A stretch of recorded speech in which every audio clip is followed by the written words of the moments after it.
vous invite à ouvrir votre Bible et à suivre avec moi dans Ecclésiaste 3, les versets 1 à 11. Ecclésiaste 3, versets 1 à 11. Il y a un temps pour tout, un temps pour toutes choses sous les cieux, un temps pour naître et un temps pour mourir, un temps pour planter et un temps pour arracher ce qui a été planté, un temps pour tuer et un temps pour guérir, un temps pour abattre et un temps pour bâtir, un temps pour pleurer et un temps pour rire, un temps pour se lamenter et un temps pour danser, un temps pour lancer des pierres et un temps pour ramasser des pierres, un temps pour embrasser et un temps pour s'éloigner des embrassements, un temps pour chercher et un temps pour perdre, un temps pour garder et un temps pour jeter, un temps pour déchirer et un temps pour coudre, un temps pour se taire et un temps pour parler, un temps pour aimer et un temps pour haïr, un temps pour la guerre et un temps pour la paix. Quel avantage celui qui travaille retire-t-il de sa peine? J'ai vu à quelle occupation Dieu soumet les fils de l'homme. Il fait toutes choses bonnes en son temps, même il a mis dans leur cœur la pensée de l'éternité, bien que l'homme ne puisse pas saisir l'œuvre que Dieu fait du commencement jusqu'à la fin. Que l'Éternel bénisse l'influence de sa parole dans nos cœurs. Amen.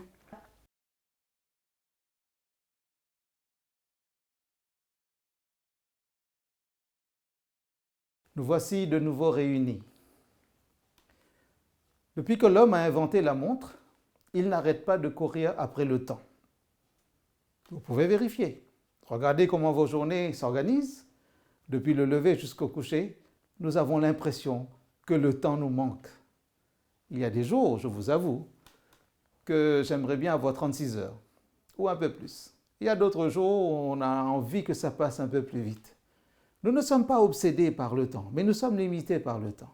En tout cas, nous sommes pris dans le temps. Nous ne l'avons pas inventé, il nous entoure, et parfois nous ne savons pas ce qu'il faut en faire. Mais en tout cas, nous voyons comment la vie est comme une sorte de résistance.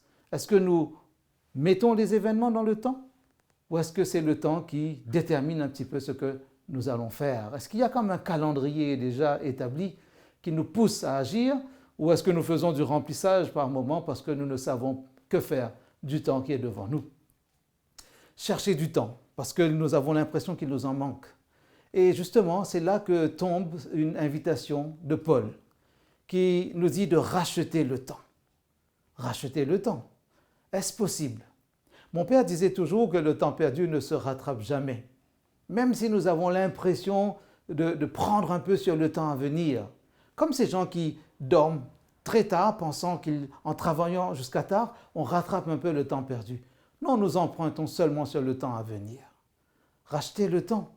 Voilà ce qui va nous intéresser dans ce moment de partage. Avant d'aller plus loin, je vous invite à prier avec moi. Seigneur, merci pour le temps que tu nous donnes d'ouvrir ta parole, de l'entendre, de l'écouter et sous la direction du Saint-Esprit, d'appliquer toutes les recommandations que tu nous fais. Que le Saint-Esprit nous guide dans le partage, dans la compréhension, dans l'écoute de ta parole, au nom de Jésus. Amen. Je vous invite à voir avec moi ce texte justement que Paul, dans lequel Paul communique cette recommandation, et c'est même plus qu'une recommandation, c'est comme un impératif. On pourrait penser que c'est un impératif. Mais regardez ce qu'il dit dans Éphésiens chapitre 5, versets 15 et suivants. Prenez donc garde de vous conduire avec circonspection, non comme des insensés, mais comme des sages. Rachetez le temps, car les jours sont mauvais. C'est pourquoi ne soyez pas inconsidérés, mais comprenez quelle est la volonté du Seigneur. Rachetez le temps. Parfois, notre temps est bouleversé par des choses désagréables, un accident, une tragédie, un décès brutal, des choses que nous n'avions pas prévues, qui nous arrivent. Et nous nous demandons, mais pourquoi des choses nous arrivent de cette manière? Alors que nous avons peut-être rempli notre agenda, nous avons établi un calendrier, fixé des choses, des démarches, fixé des actions, des activités, nous avons pris des rendez-vous, nous avons organisé nos activités dans le temps qui est devant nous. Et si vous ouvrez vos agendas, votre semainier, vous allez voir que vraiment beaucoup de choses sont bien précisément organisées, établies. Mais nous ne savons pas toujours comment agir face à l'imprévu. Le futur, parfois, nous angoisse où l'idée même du futur nous encourage à organiser notre temps parce que nous nous disons il vaut mieux prévenir que guérir. Il faut prévoir. Et vous avez vu qu'il y a des gens qui prévoient longtemps à l'avance, tandis que d'autres vivent un petit peu au jour le jour. Chacun son style, on pourrait dire, chacun son mode de vie. Pour parler français moderne, chacun son timing. La première chose qu'il nous est important de faire, c'est de définir cette notion de temps. Le temps. Le mot temps vient du latin tempus, de la même racine que le grec ancien temnein, qui veut dire couper, comme si créer une sorte d'enclave, de séparation et une sorte de division dans le flow, dans le flux du temps, comme si on arrêtait un peu un fleuve pour dire voilà, nous marquons un temps, un espace, une sorte d'intervalle. Mais il y a aussi dans le grec d'autres mots qui vont parler de cette notion de temps. Il y a le kairos, qui est un concept qui est lié à deux autres termes, l'aion ou l'aionos, et puis le chronos. Quand nous parlons du kairos, nous parlons de ce temps, on pourrait dire, présent, de l'occasion, pour parler un peu avec un anglicisme, de l'opportunité. Et puis nous avons le temps, le chronos, qui a donné chronomètre, ou chronologie, chronique, etc. Et là, nous inscrivons dans la durée, dans un temps qui peut paraître long, mais en tout cas dans cette idée d'aller quelque part, la destinée. Et ce temps, le temps plein, c'est ce temps qui peut-être nous échappe un petit peu. Et puis il y a le troisième terme qui intéresse certainement les chrétiens, c'est le terme aion ou aionos, qui parle du siècle ou de l'époque, le temps sans limite, d'où la notion d'éternité. C'est ainsi que l'homme se voit pris entre ces trois moments que nous arrivons à définir, à formuler, le passé, le présent et le futur. Nous vivons beaucoup avec le passé, nos souvenirs. Nous nous souvenons de certaines actions, des dates importantes, et que ce soit dans le profane ou dans ce qui est laïque ou dans le religieux, il y a toujours des repères par rapport au passé. Lorsque nous exprimons la foi dans la création, un acte passé. La foi dans le sacrifice de Jésus à la croix, un acte passé. Et quand nous parlons de futur, nous parlons d'espérance, c'est-à-dire ce qui n'est pas encore arrivé, ce que nous n'avons pas vu, mais ce que nous attendons avec cette conviction que c'est possible, c'est plus que probable, c'est possible, c'est certain. Et quand nous donnons rendez-vous à quelqu'un, nous avons déjà visualisé la chose, comme si nous l'avions déjà vécu. Et nous sommes là un petit peu à poser nos événements, les souvenirs, ce que nous voulons faire aujourd'hui, et entre ce passé sur lequel nous n'avons plus d'emprise et le futur que nous pensons pouvoir organiser, nous sommes là bien dans notre temps présent, et c'est là que nous cherchons aussi à vivre ou à réaliser un certain nombre de nos objectifs. Ce n'est pas toujours facile de vivre avec le temps, parce que nous ne savons pas toujours si le temps, c'est quelque chose qui est bien compris par tout le monde. Quand vous dites à quelqu'un « excuse-moi, je n'ai pas beaucoup de temps », la personne peut, en vous observant, dire « mais pourquoi il dit qu'il n'a pas beaucoup de temps » ou « elle dit qu'elle n'a pas beaucoup de temps ». Et surtout, la personne peut avoir l'impression que vous ne faites pas grand-chose pour dire cela. Mais vous savez dans quel contexte vous dites que vous n'avez pas le temps. Parce que probablement, vous avez déjà visualisé la chose à faire, celle qu'on vous demande. En même temps, vous avez à l'esprit l'idée que vous avez vos propres engagements, vos propres obligations. Et si vous commencez une chose à gauche, il sera impossible pour vous de faire l'autre chose à droite. Ah, les dames disent toujours que les hommes ne peuvent pas faire deux choses à la fois parce qu'ils ne gèrent pas bien le temps.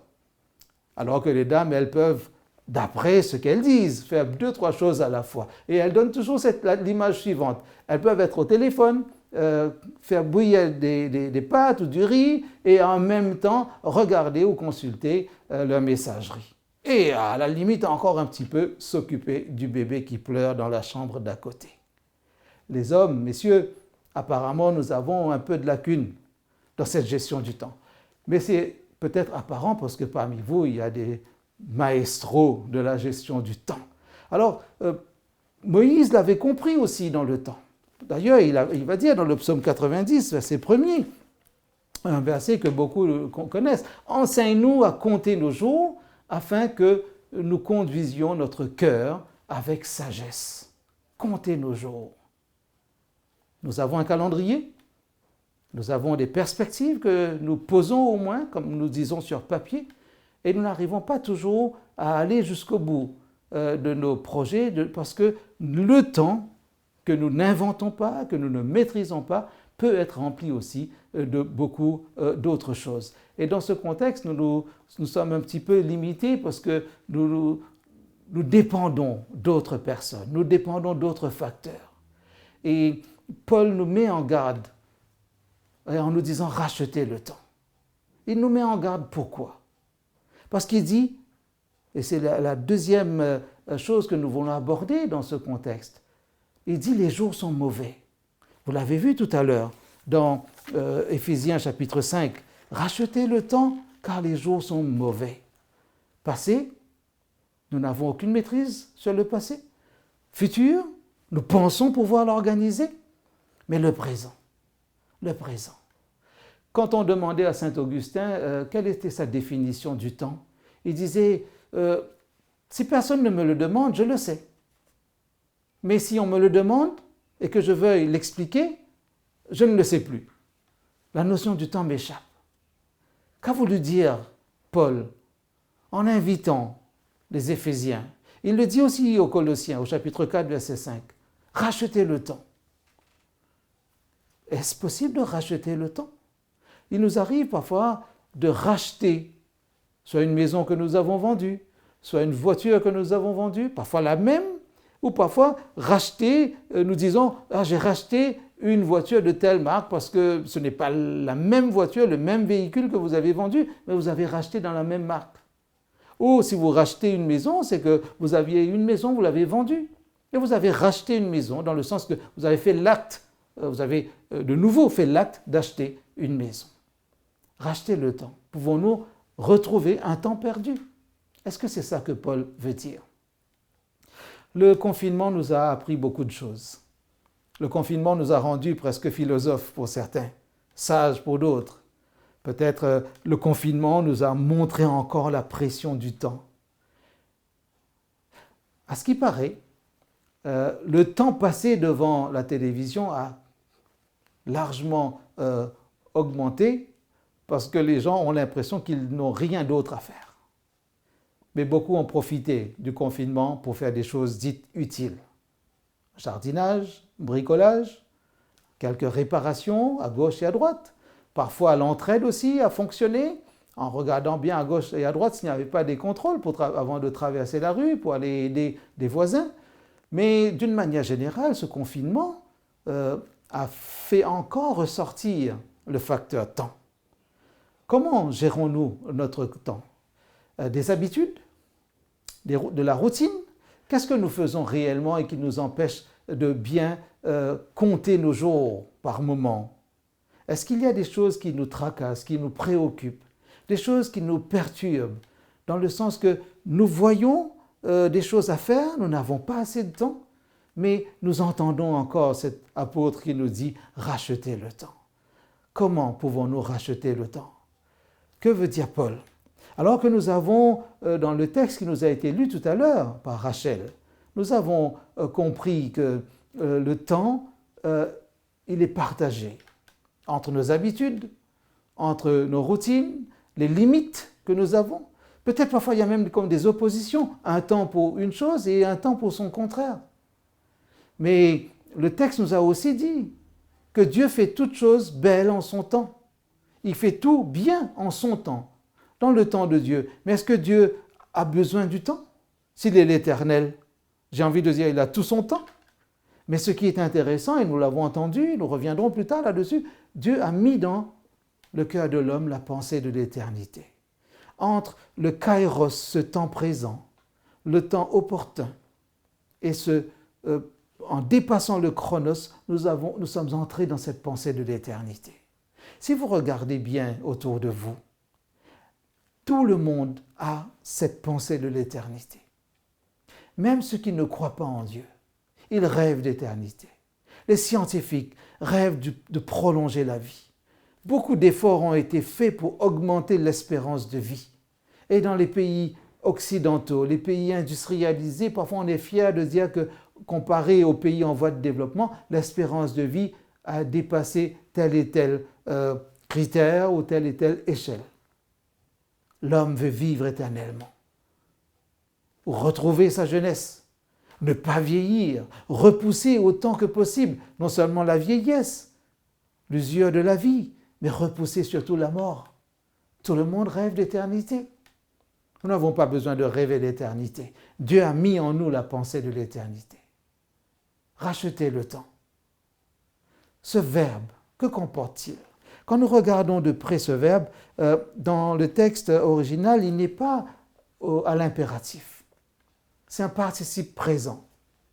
Paul fait comprendre qu'il y a des situations qui ne sont pas agréables, qui ne sont pas belles, parce que les temps sont mauvais, les temps sont difficiles. Les choses, au verset 15, il a dit « Prenez donc garde de vous conduire avec circonspection, sobriété et sagesse, non comme des insensés. » Ne vous comportez pas comme des gens insensés.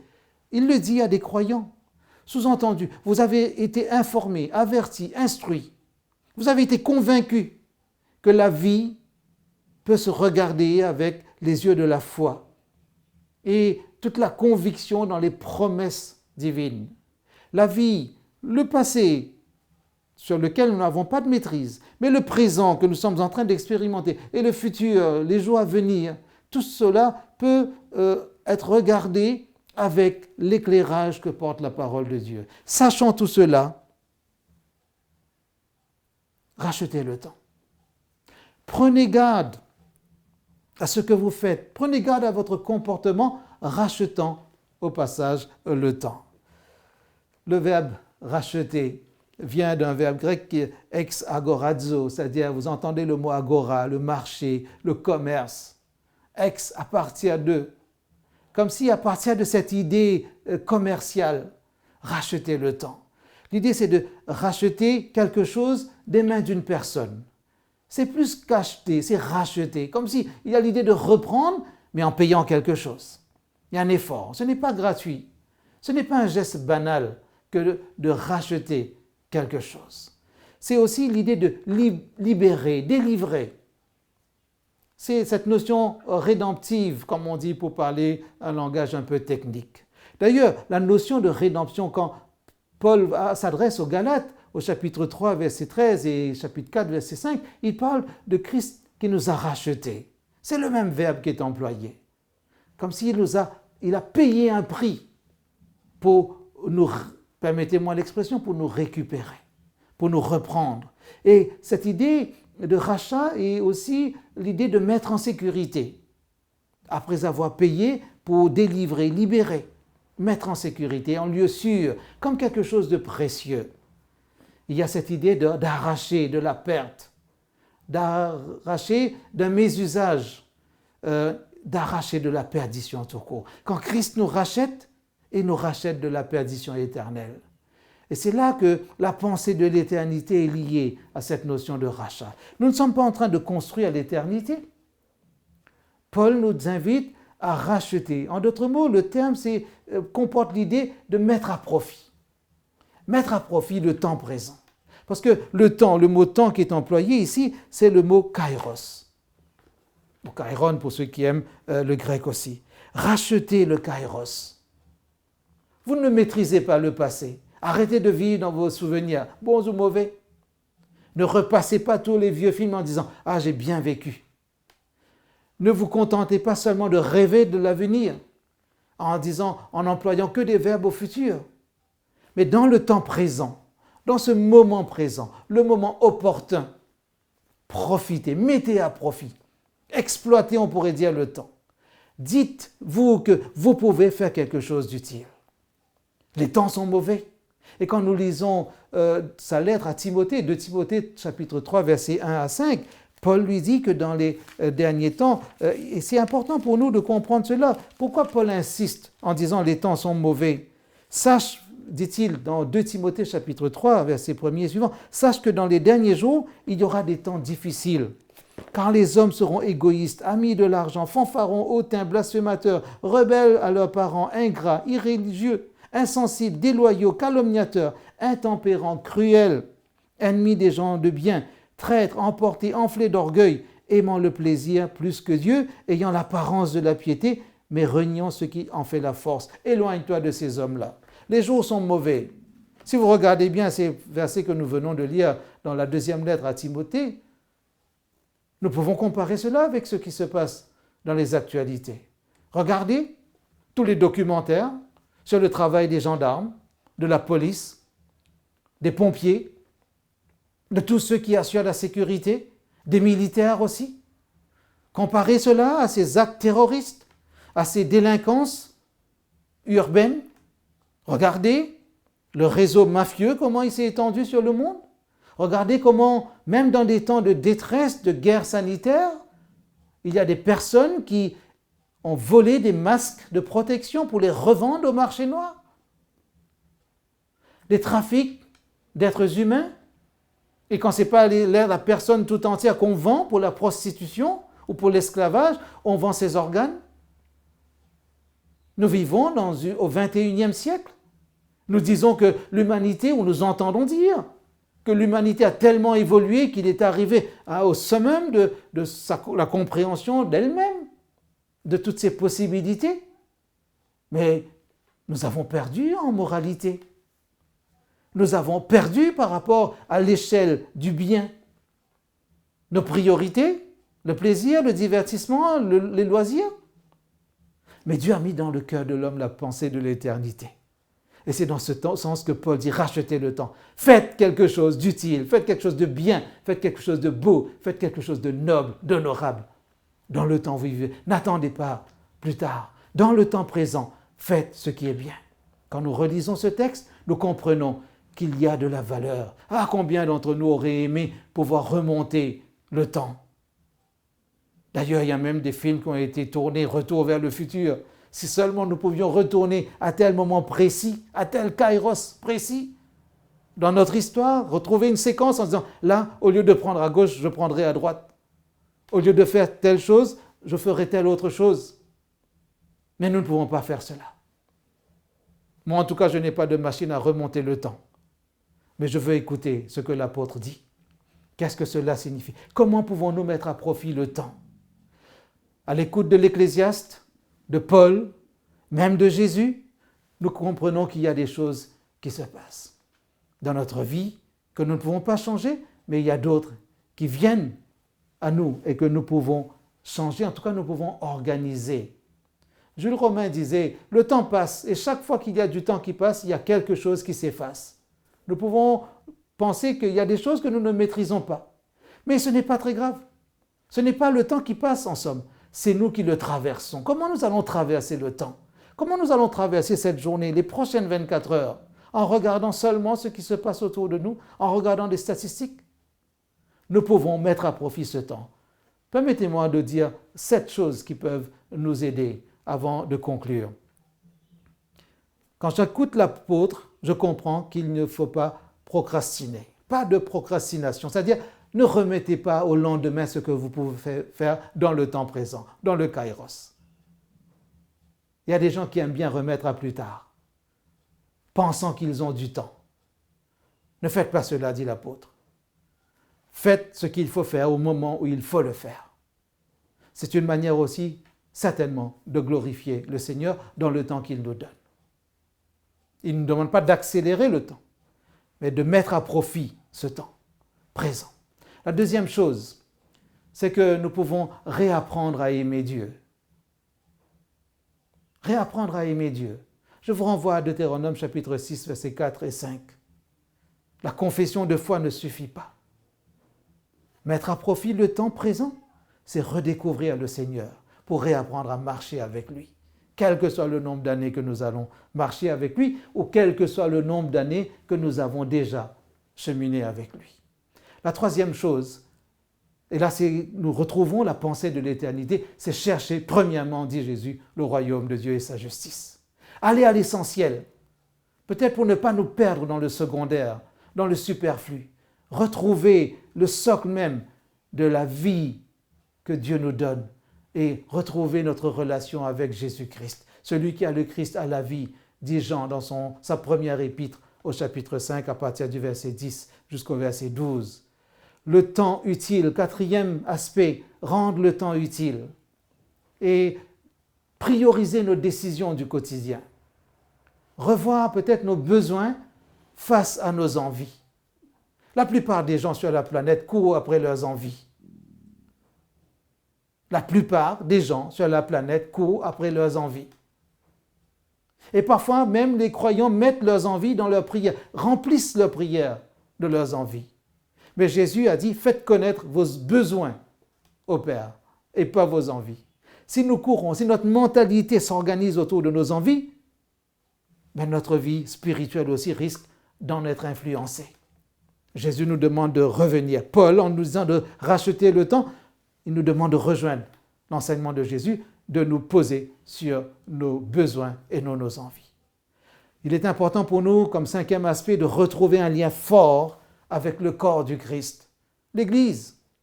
Vous qui êtes en recherche, qui n'avez pas encore pris position pour Jésus-Christ, peut-être vous pensez au baptême, peut-être vous pensez à suivre des études bibliques. Vous vous dites, il faut me positionner avant la fin du monde.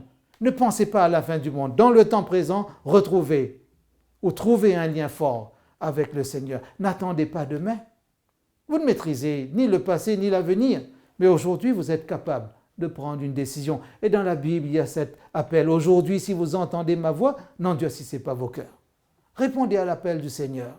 La sixième chose qui peut aussi nous interpeller dans cette démarche à racheter le temps, c'est repenser notre adhésion à la mission évangélique. Être un témoin de Jésus-Christ.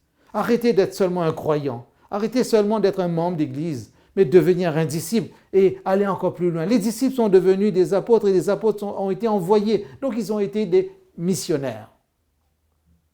Vous êtes un missionnaire.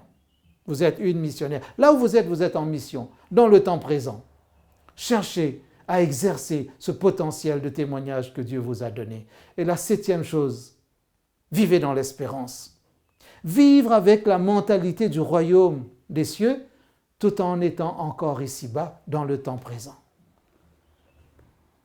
Vous avez compris qu'il y a plusieurs possibilités pour nous de racheter ce temps. Ne nous laissons pas distraire par les 10 000 sollicitations qui viennent jusqu'à nous sur tous les écrans, grands ou petits. Regardez autour de vous. Là, vous êtes face à un écran. Peut-être c'est pour un bon moment spirituel. Mais une fois que vous aurez tourné les yeux sur autre chose, que vous aurez posé votre regard sur un écran, vous allez vous rendre compte que beaucoup de choses peuvent nous distraire.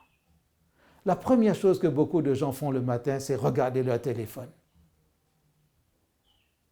Au lieu de regarder leurs conjoints, ou leurs enfants, ou leurs parents, au lieu d'apprécier la vie, au lieu de lever les yeux vers le ciel pour chercher le Seigneur. Retrouver nos priorités. Rattraper le temps? Courir après le temps? Non. Mettez à profit ce temps. Que Dieu nous aide, afin que le temps, même s'il paraît subjectif, même s'il paraît passif, que le temps qui nous est donné devienne un temps utile. Un temps qui soit pour la gloire de Dieu, pour notre épanouissement, pour des relations améliorées, et que tout cela soit pour la gloire de Dieu. Il y a un temps pour tout sous le soleil. Mais n'oubliez pas que Dieu aussi fait toutes choses bien en son temps. En son temps. Soyez attentifs à tout ce que le Seigneur veut nous communiquer. En son temps, pour notre temps, pour votre temps, pour le mien, mais surtout dans la perspective de ce grand temps que nous appelons l'éternité. Jésus revient bientôt. En attendant qu'il revienne, mettez à profit le temps que le Seigneur vous donne et que sa paix soit dans vos cœurs. Amen.